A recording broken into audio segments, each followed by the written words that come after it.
Hello, welcome to Gardener's World. It's always a sad moment when I have to deconstruct these large pots of tulips and wallflowers, but they've done really well this spring, flowering right into the third week of May, but now their day is done. Anyway, we're on the doorstep of summer, so we need to start planting for a summer display. And leaving them out is quite tricky because I want to get the bulbs attached to the stems and the foliage if I possibly can.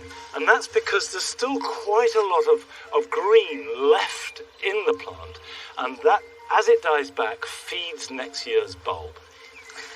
Having said that, not all tulips are worth keeping. Some just don't flower in the second year. They take ages to build up a big enough bulb. Others you can chuck in the ground and they will keep coming back and flowering 10, even 20 years later. So you just have to experiment and see which ones are good for you. On today's programme, we catch up with Adam in his garden as he creates a woodland scene with shade-loving plants and makes a seating area to admire them from. It's about really putting yourself in the planting, just so that your view changes, your eye line changes, and you start to engage with nature and what's around you.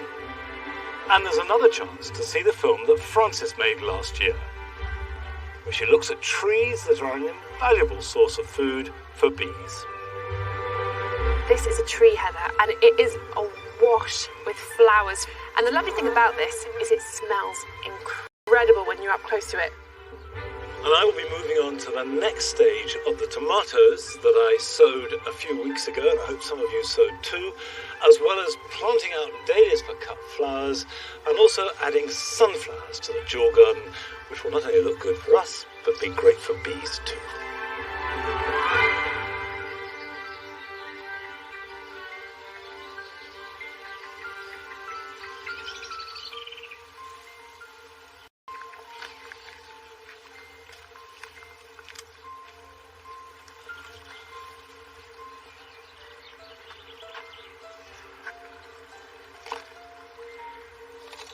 I've taken away a lot of the soil that was here for the tulips. There are two reasons for that. One, because it will be completely nutritionally exhausted by now. Very gritty mix for the tulips. Tulips love sharp drainage. What I'm going to plant next needs something that will hold more moisture and be richer. So, this is garden compost. So we'll put that in the bottom because I want it to act as a sump. I want the moisture to be held in that. Now I'll move these, which we'll come to later on, and then add the potting compost. This is a mix that is our normal peat-free bark-based compost that we buy in, with quite a lot of sieved garden compost, sieved leaf mould, and a little bit of grit. And if you're potting up big pots for a summer display, it wants to have extra goodness. It's got to feed big plants for months on end. Right, the centerpiece is this. This is a ginger, Iniculum, and it will grow 2-3 times as big and give an incredible starburst display. This is a variety called Assam Orange, topped with orange flowers shooting out from the center. A really brilliant exotic plant. Now, it is tender, so even now, if you live in the north and you think there's a risk of frost, hold fire until you know that it's completely past. Now, pull that more to the centre. Right, I'm going to pack around that a little. Now, the point about these big pots is that they are a display. So I need more than just the ginger, however spectacular it is in its own right. So I'm going to underplant it. Now I'm starting with French marigolds. This is a variety of French marigold called French red. And what I like about them is the burgundy red with the bright orange. These are tender too.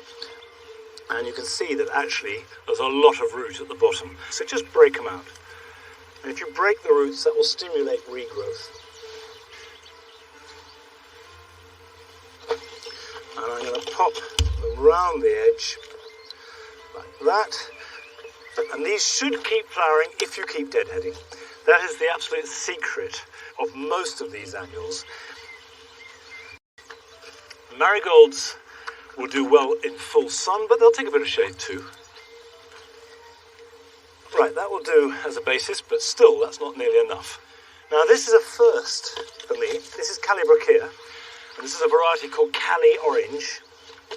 The great virtue of Cali Brachia is, of course, adds drama and interest. It's related to petunias. They're a member of the Solanaceae family, so in fact related to potatoes and tomatoes as well.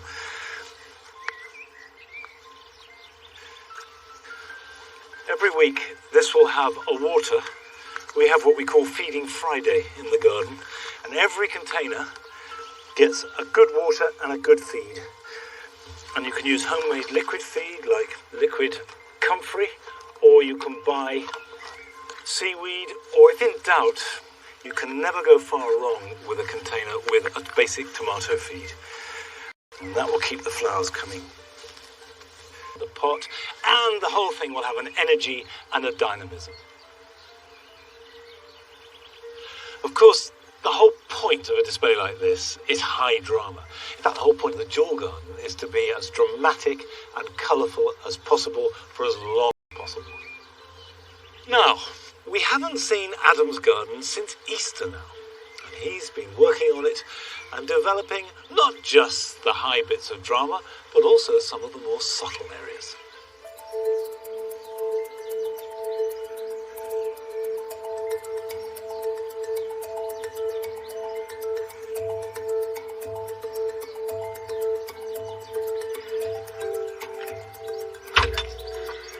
This frost has got the longest list of jobs in there you have ever seen. It feels like it is, and I have to do so many before I'm allowed out in the garden.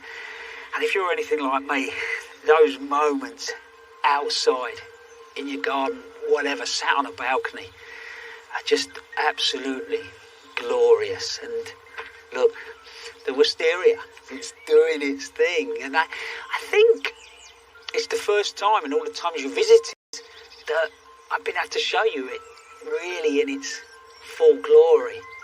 And the scent is incredible. I wish you could smell. For me though, it's not just the flower, it's the foliage. I love this coppery foliage and the way it sits. It's fantastic, it really is. Anyway, you've not been here for a few weeks and lots happened, so I've got quite a lot to show you.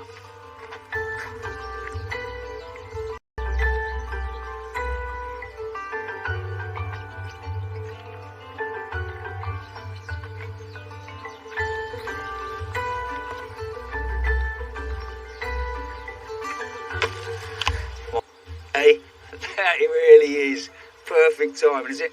If you remember last time, Ash walked through while I was sowing this rocket, and I'm just looking at it, and it's really heavily sown. And I was going to blame the cat because I think I wasn't concentrating. I was more worried about the cat. But anyway, all I want to do now is just start to thin it out, but I'm not going to waste any of them because not only does that smell really, you get that rocket sort of, but the flavour, it's really good. So it's just nice just to, dress a meal. Recognise those? Carrots that I sowed in the box we found in the back of the garage, and instantly, you look at those, the sowing is much better. Obviously the cat wasn't about for those, was he? Have to be a little bit more mindful when it comes to carrots, because as you do start to thin them, obviously you start the crushing foliage, and that can actually attract the carrot fly. So it's quite nice maybe to mesh these over. If you look behind me, I've got them in the main bed there, and then that will give them a bit of protection. But these guys really are not too bad at all.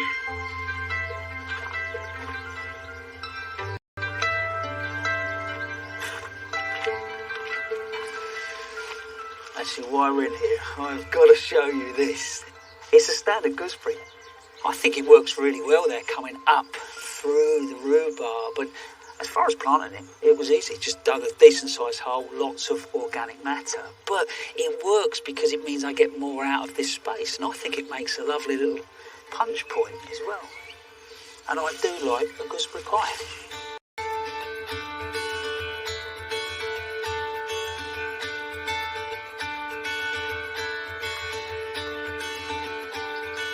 I have wanted to create a quiet seating area for some time where I can just sit and linger, and I have found a perfect spot in the woodland. For me, this area was created because as I put the woodland together, I had the path coming through, and there was an old log just chucked to one side. As I was here working, I'd find myself just pausing. And then I started to realise how good the light was through the season, and the dapple shade works really well, the wildlife coming to the space. So what I've got is some old logs that were cut down from an old diseased tree that we had. And I'm going to use those, so I've put 3 in, I've got 1 more to put in there. But they could be even, I don't know, an old crate turned upside down in a border, a pot, even some railway sleepers. I've done it out of that. It's about really putting yourself in the planting, just so that your view changes, your eye line changes, and you start to engage with nature. So I'll get this in. As I said, all I'm doing, big chunks of logs, roughly level up, as long as and it's not going to go anywhere because it's so heavy. So once we've got this in place, which as we plant around that, I'll firm it up a bit more. Just firm that in.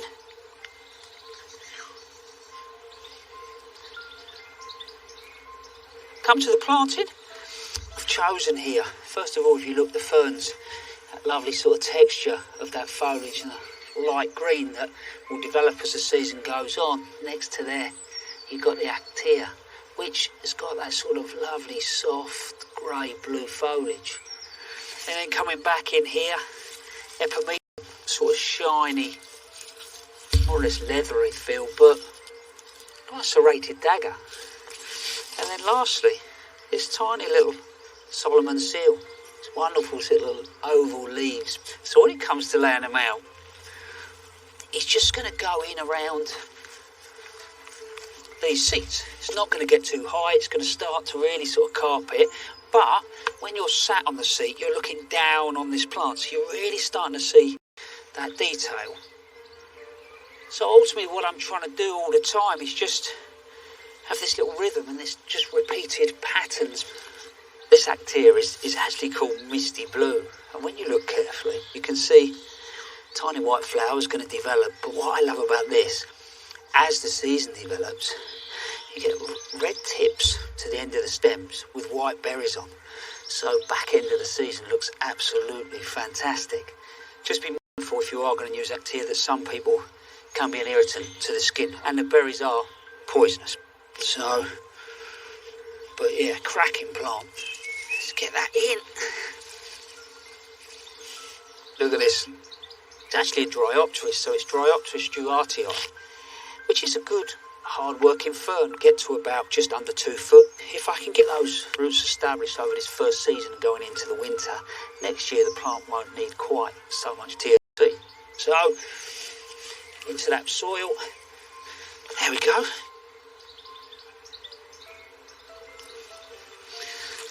And actually, those last, I think this is the star. Epimedium spine tingler. I tried this last year somewhere else and it worked really well. So I've just got my hands on a few more. There we go. These plants are going to get plenty of water when they need it, just to get those roots going. And then next year, I think it'll be pretty well look after itself. Time now for the finishing touches.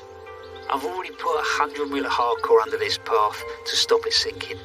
Now I can add the bark on top and finally fill up my bird bath. I made that over the winter, just chiselled out the top of the wood, sealed it up, oiled it, and it looks quite nice. Just give you a little element of surprise as you walk through. But it feels alright. I'm just sat here wondering how long I can stay here before Mrs. Frost and the kids actually realise where I've gone.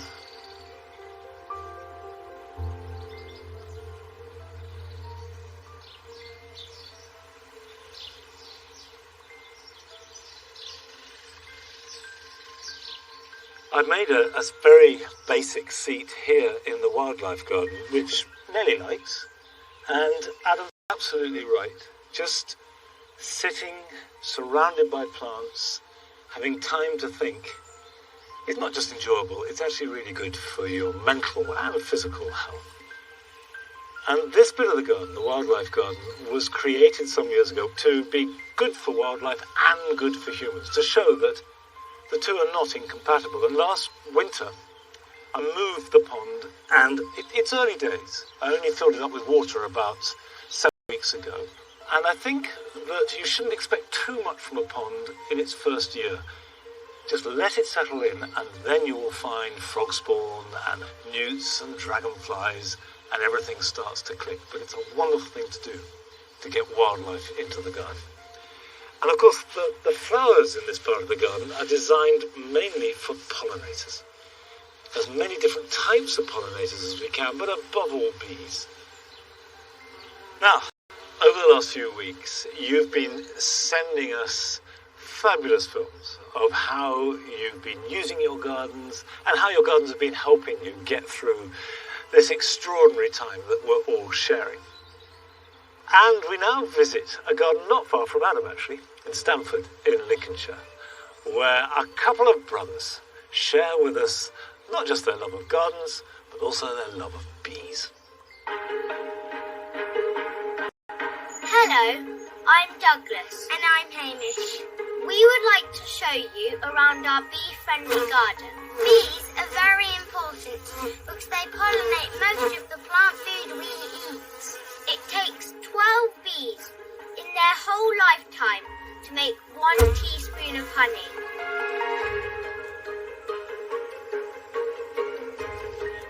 We inspect our bees every week to make sure Us and for the bees for as long as possible.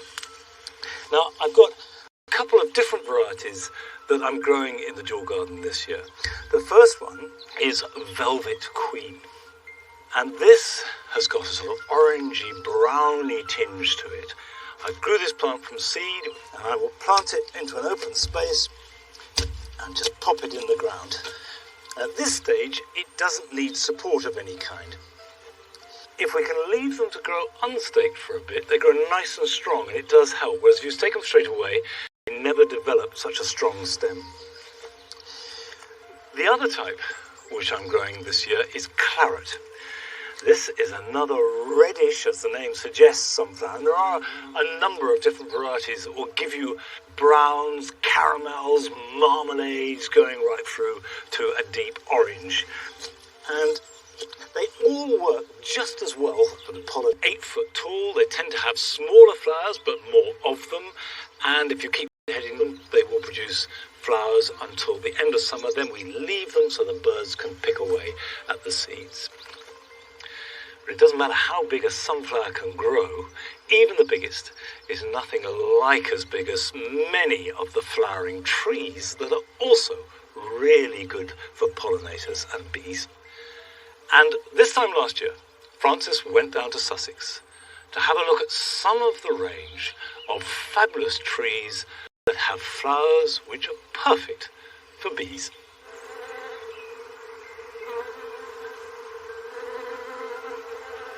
The sound of bees is the sound of spring, as they make their way from flower to flower, searching for the vital food they need. And they do us a favour in return.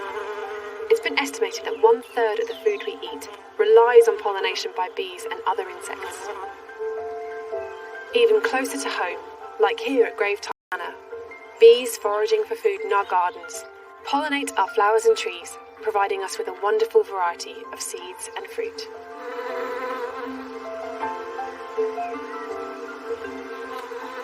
But there's a problem. As a result of habitat loss, pesticide use, disease and intensive farming methods, bee populations are in decline. 1/3 of the UK's bees have disappeared over the last 10 years, making it more important than ever for us gardeners to do our bit to help with this issue. There's a wonderful symbiotic relationship between bees and flowers. Most people don't know bees need a balanced diet like us. They forage for pollen and nectar. As they brush past the stamen, pollen is transferred onto them. The bee then flies away with the pollen attached to it, and this is deposited on the next flower. The bee gets its meal, the flower gets pollinated.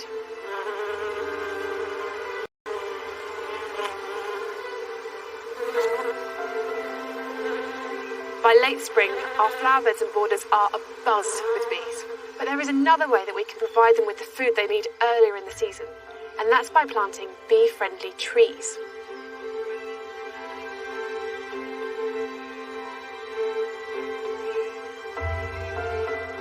The great thing about a tree is that you can get so many more flowers on it than your average garden plant. I mean, just take this Erica arborea.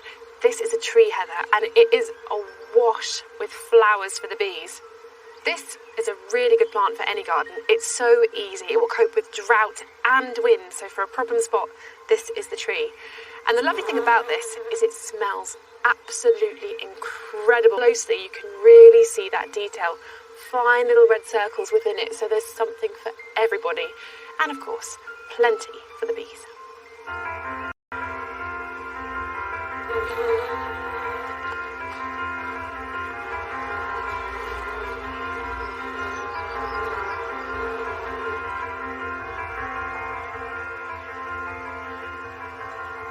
Amelanchier lamarckii is very familiar to us on Garden as Well, but that's because it's such a good doer from a gardening perspective, especially in a small garden. It gives so much.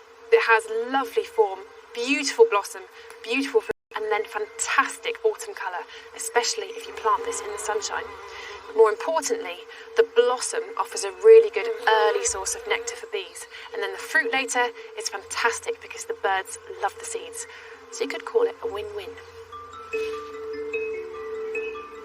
There are 270 species of bee in the UK, with the vast majority being solitary bees. Different species are more prevalent depending on the time of year and the temperature. Bumblebees tolerate lower temperatures, while honeybees love the warmer weather.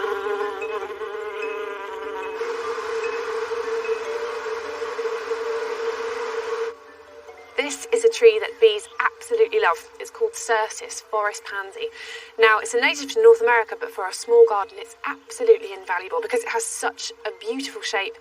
This has lovely big purple heart-shaped leaves and pink flowers that are yet to open on this. Just a few more days and they'll be open.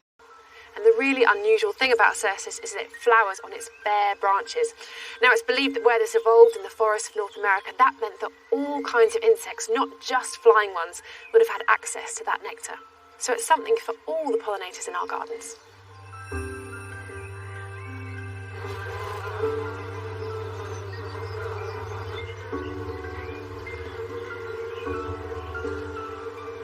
Pyrus salicifolia, so called because it has willow-like or salix-like foliage. It's a really undervalued tree, but I can hear it buzzing already with bees and other insects, so it's very valued by our wildlife. And they have these lovely clusters of white flowers, but these open flowers are really accessible to bees and pollinators. They'll turn into small, inedible fruits, but birds really love them too. And with silver foliage, it makes it a really lovely addition if you're planting a white garden. Now, I think they can suffer from some rather insensitive pruning, but when you do it carefully and let the natural weeping habit show, it can be an absolutely stunning addition to any garden. This is also a fantastic tree if you live in an urban area because it's very resistant to air pollution, which makes it really good for us. And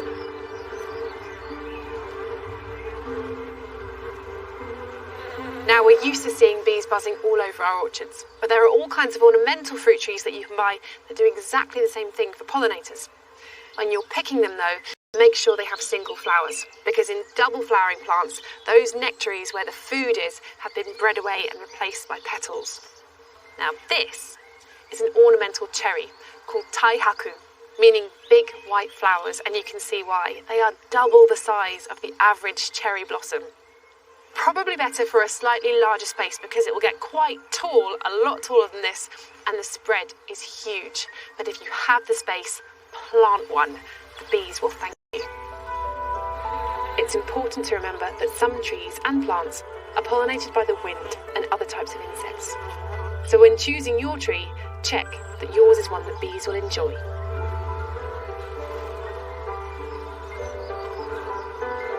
So So next time you're looking for a new addition to the garden, spare a thought for the bees. Consider planting a tree that will give you structure, flowers, and maybe even some fruit, and be an invaluable source of food for our bees.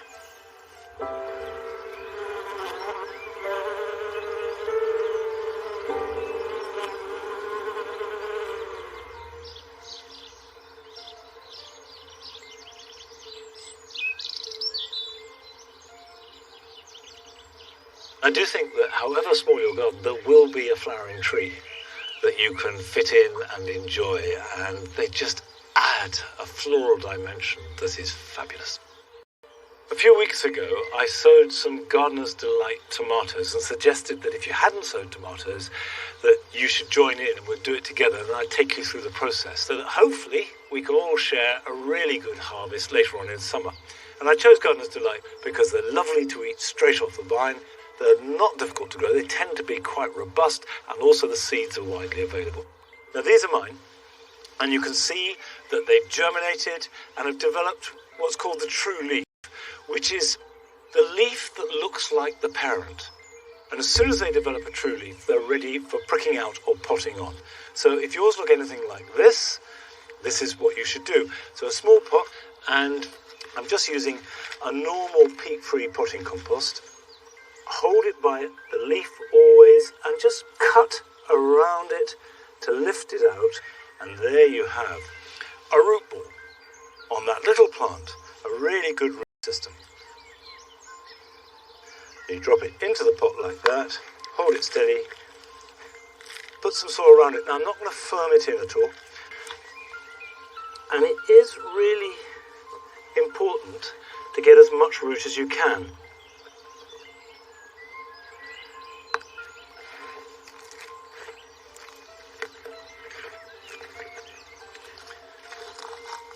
And it's worth saying that if you haven't managed to seed, and this inspires you to grow some, you may well be able to get young plants from a garden centre. And it doesn't matter if I slightly bury the stem, because new roots will develop from it. And these are destined for the garden, not the greenhouse. So I won't even think of planting them out for another 3-4 weeks. And then nights are nice and warm. There we go.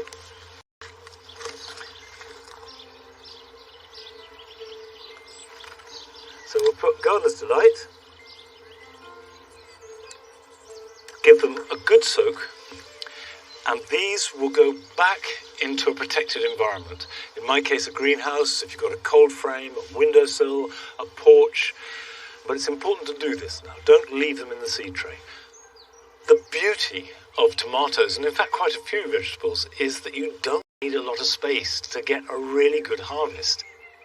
And we've had a film sent in from Hampshire, which is my own native county, of a gardener who's got an entire vegetable garden on his balcony.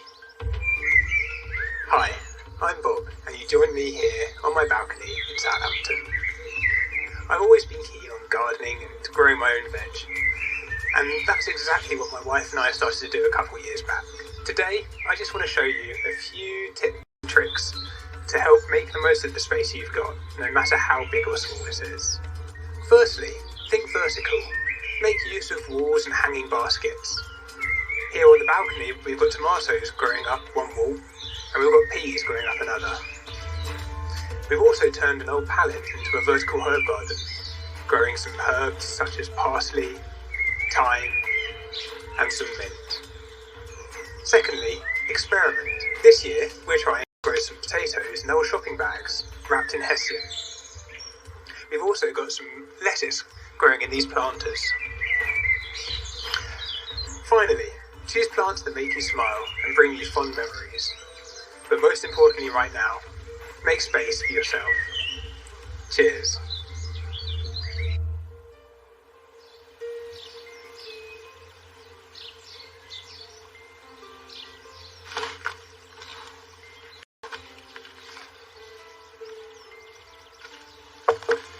People as possible to grow some vegetables regardless of how little space you've got.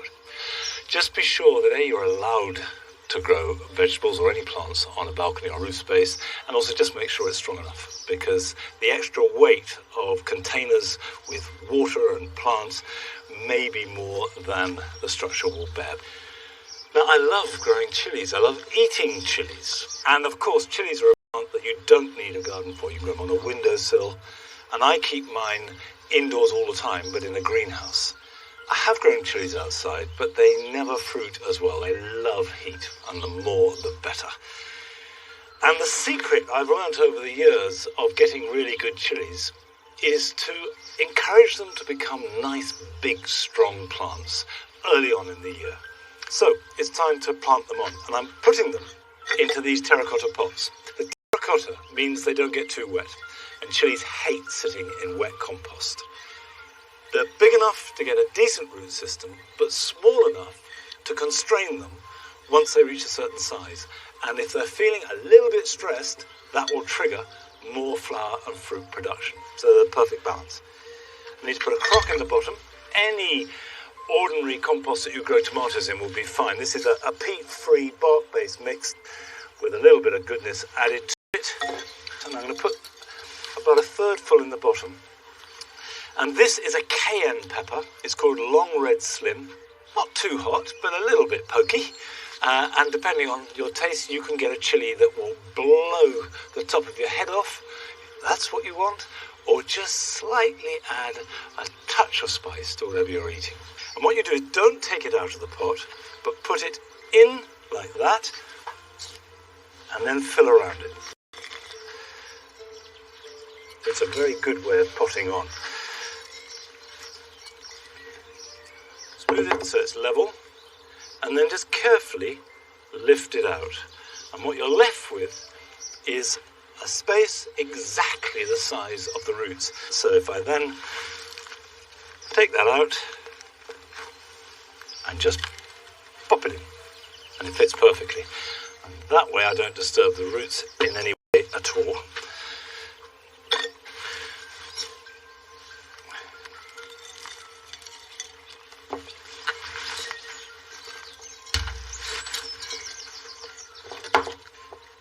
Lift it out.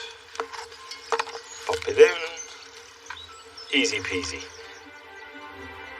Still to come on today's programme, we visit the extraordinary home of... Punch them with... It has been about going around the home, thinking of ideas of what we can use. Anything we can get a plant or a seed in. When it came to what veg to grow, the children chose the things they like to eat most. Harvey is head of peas. I'm going to grow pea shoots. And the way I've prepared them is soak them in water for a few days. It helps speed up the germination of the peas. Just get the peas, scatter them around. You can grow them quite close because we're only going to use them as small plants. They're also very high in vitamin A, C and protein. So very good for your health. I arranged them about a penny distance apart and pushed them in with my finger. I'm just going to scatter some more soil on top of the pea shoots just to get a bit more coverage. And they should be growing in a few weeks' time. And then when I finish the scattering, I'll water them. As we know, peas are not Harvey's only vegetable passion. When I first put in my watercress, it was really small, but now it's been growing really well and it's roughly about 4 times or even more the size of it when it was first put in. It normally grows around slow running streams, and what I have to do is water it at least once a day because it's a really thirsty plant. I really like watercress. I sometimes eat it in salads or just off the plant.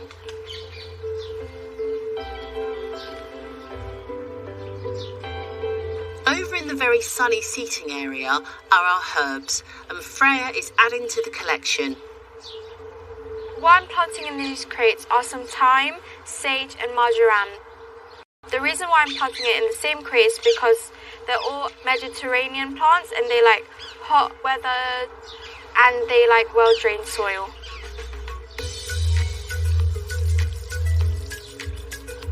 I'm putting parsley and chives in a separate container as they like the same amount of sun, but both like a lot more water, so they'll be fine together.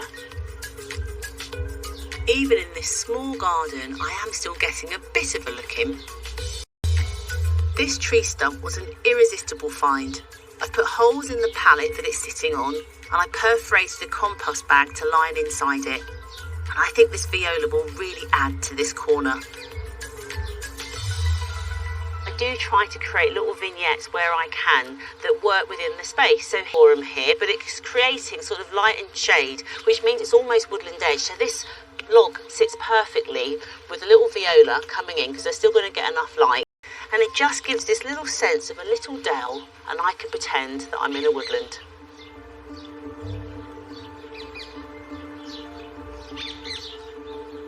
This time has been quite special. It's meant that I've been able to spend more time with the children, and in turn that's got them out in the garden more. And I think it's been really interesting seeing them tend to their plants, look at how their seedlings are going. It just means they've had a new involvement.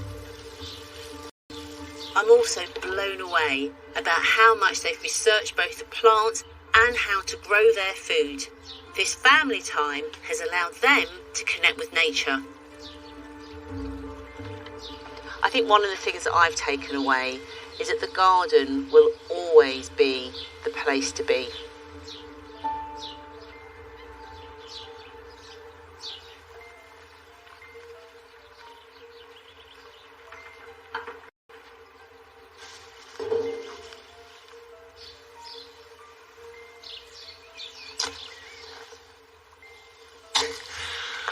I know that anybody who's got a garden and used it over this period has realised what a treasure it is. Now this is the cottage garden, and we've got 2 cutting beds, and what that means is they are reserved exclusively for growing cut flowers. Now I'm putting out some dahlias. I've just put in a David Howard, which has got wonderful orange flowers and dark foliage. These haven't developed to a good size, and if I put this in the dual garden now, which is where I'd like to plant it, it would suffer terribly because it would be swamped by its neighbours. And dahlia tubers get bigger as they get older. So by putting them in good rich soil, good spacing, plenty of light, then this will get bigger, and who knows, next year it can go into the dual garden. Now this one is a variety called Tamburo. Lovely, dark, intense red flowers. When you plant dahlias and you intend them to stay outside, you need to plant them good and deep, and that means that the tubers don't get frosted. But these will be bought in once we get to October. So all I need to do is to plant them the same depth as they are in the pot. But if this was a tuber and I was planting it for the winter, I could plant it that deep, nice and deep underground, and that will be protected dry out. And if you're growing dahlias in a container, it is really important to keep them well watered and well fed. And I always use liquid seaweed, but a tomato feed will do the job perfectly well. Now, if plants get old and look like they're not going to perform, quite a few people give up on them and chuck them. But you'd be surprised at how many of those seemingly hopeless cases can be revived. And we've been sent a film from someone who has taken plant rescuing to a whole new level. Hi, I'm Sarah. I accidentally got into plant rescuing about 3 years ago. I was at a local DIY shop and I saw a member of staff binning orchids that stopped flowering. So I was horrified. I was like, stop, I'll take them. So I took a load of orchids home and they flowered again, and I found it really rewarding. And since then I've been on a mission to find as many plants as I can before they get put in the bin. And that's how this happened, and I now have over 200 plants. I've also got 3 cats, a dog, a husband and a daughter. Hello, Bob. This is one of the smallest rooms in the house. Tiny bathroom. Tropical plants obviously love bathrooms because they've got some humidity. And I can show you this lovely Dracaena, which I actually picked up from the side of a road. It had been thrown out in a bin bag with no pot and no soil, and it's totally recovered. Loves it in here too. Isn't it gorgeous?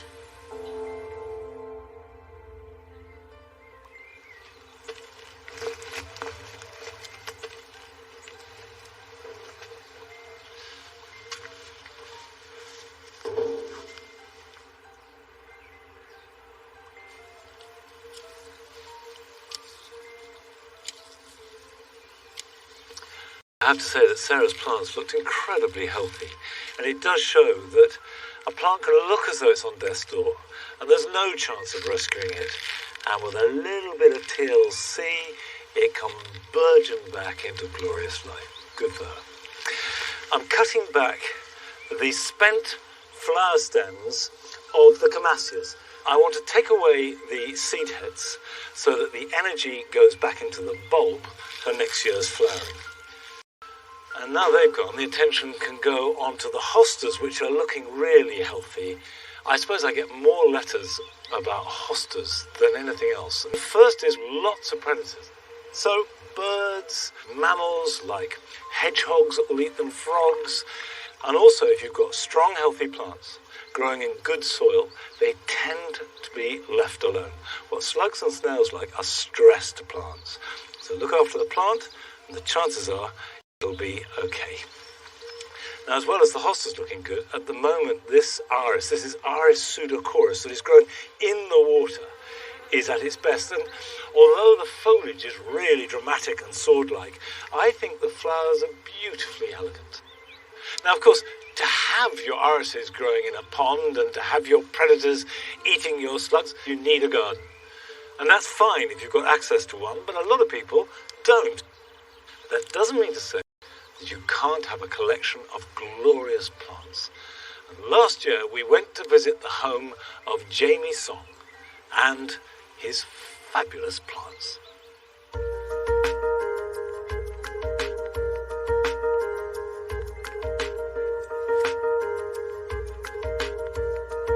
The first thing I see when I come up here to my indoor garden is that my plants have already woken up before me.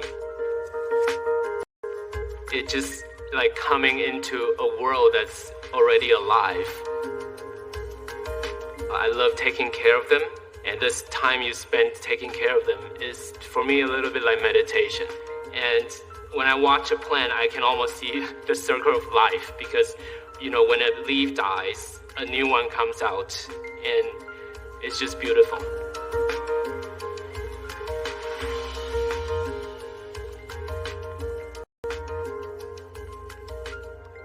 For me, the most important thing when it comes to designing with houseplants is that you want the plants to thrive. Because a sick plant or a plant that's not doing well is not going to make you happy in the end. So I always place them where they would thrive. And then, in terms of designing my indoor garden, I do my best to create different heights, but I also like to mimic nature a little bit.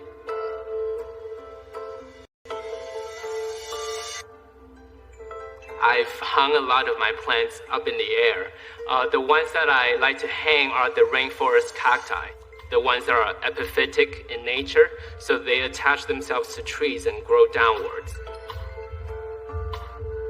They have long leaves and such unusual shapes, so it really makes you feel like you're walking through a tropical rainforest.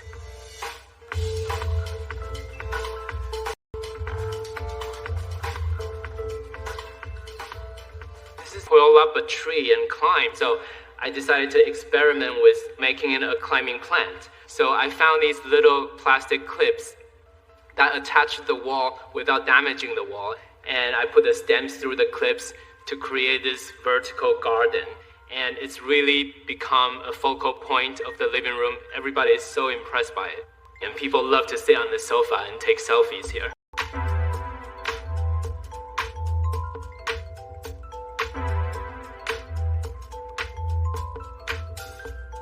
So these are my mid-level plants, and they're actually my favorite plants. They're very special plants that I like to keep close to me when I'm sitting on the sofa. This is the star of the show here, this Oxalis triangularis. It looks like 100 beautiful purple butterflies, and I'm so proud of it because when I got it a few years ago, it was in a pot this big, about 10 centimeters. And now it's possibly one of the largest specimens in the country. And the special thing about it is that all of these little butterflies close at night, and in the morning when the sun comes out, they open. And they actually move towards the sun during the course of the day. And it's really one of my favorites.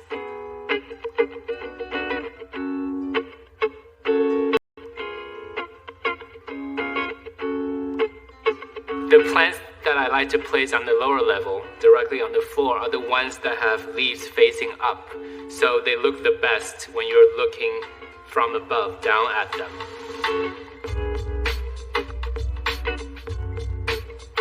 This is a philodendron xanadu. I got it from a large flat pack furniture shop, and it's been with me for such a long time, I can't imagine living without it. A very interesting thing about this plant is that when it was young, the leaves were not serrated at all, but as it aged, the shape of the leaves changed and became more and more beautiful. And now each leaf looks like a giant hand facing up. And for this plant, I actually installed a mirror up high on the wall so the sunlight gets reflected onto this spot. And I just want to give it as much sun as I possibly can.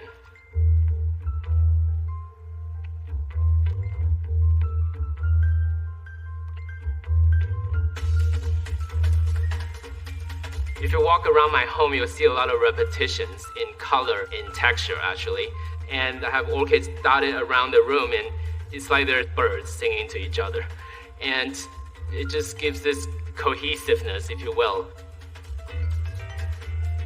Just like a painting, favorite plant is my jewel orchid, or Lutetia discolor. I love its black velvety leaves. It flowers year after year in December or January, and I found this perfect pot for it. And it has a zigzaggy black pattern that goes so well with the lines on the leaves.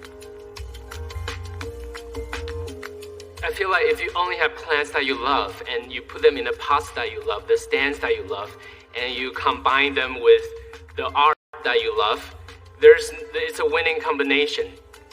Everyone should have houseplants.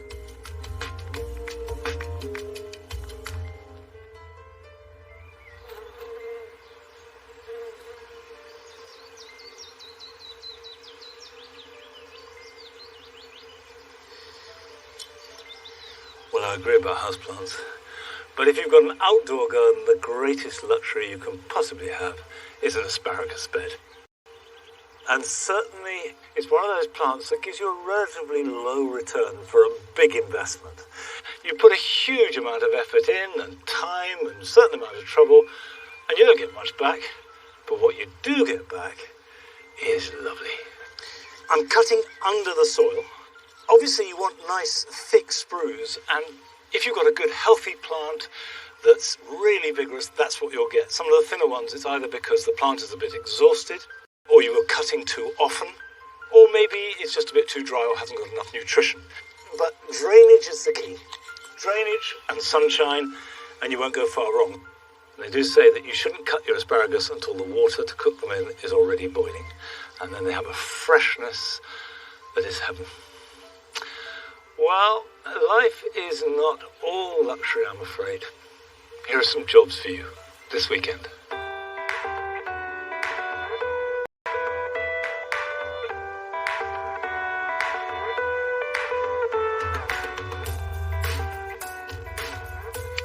As we go into June, it's time for the Chelsea chop.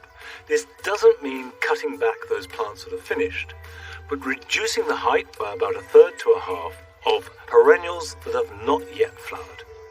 This will produce stronger, shorter plants with lots of side shoots and therefore lots more flowers.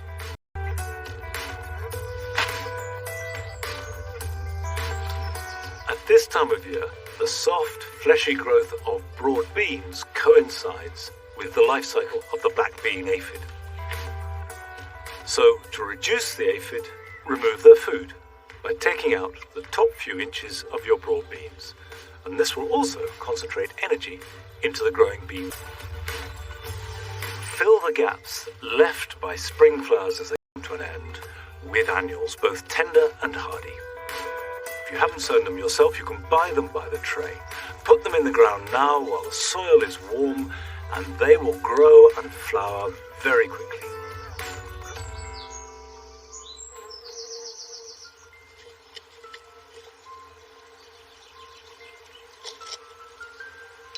These are the Scarlet Emperor runner beans that I sowed just 3 weeks ago. And actually they've been ready to plant out for a week, but I didn't want to risk them. So now that I think the last chance of frost has gone here at Longmeadow, it's safe to get them out. And I'm planting them one plant to the base of each of these bean sticks. And there's no reason why you can't grow them in a border as well as a veg plot, as long as they've got something to cling to. And these are very decorative plants as well as being delicious. Now, the reason why the ground is slightly raised is because I added lots of garden compost underneath them. They do like moisture at their roots. So if you put plenty of organic matter in, that will preserve the moisture even if the top inch or so is dry. In the old days, they would put old newspapers in the ground, which acted as a sponge. As well as giving these a really good soak, I will tie them in, because for the first few weeks they need a little bit of extra support. But once they get going, these will twine around the supports, grow good and strong, and make 2 curtains of really good green foliage, those lovely red flowers, and of course the hanging beans, which are so good to eat. Right, I'll plant the rest, but I'm afraid I'll do that after you're gone, because we've run out of time today. But I'll see you back here at Longmeadow next week. Until then, bye-bye.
Bye.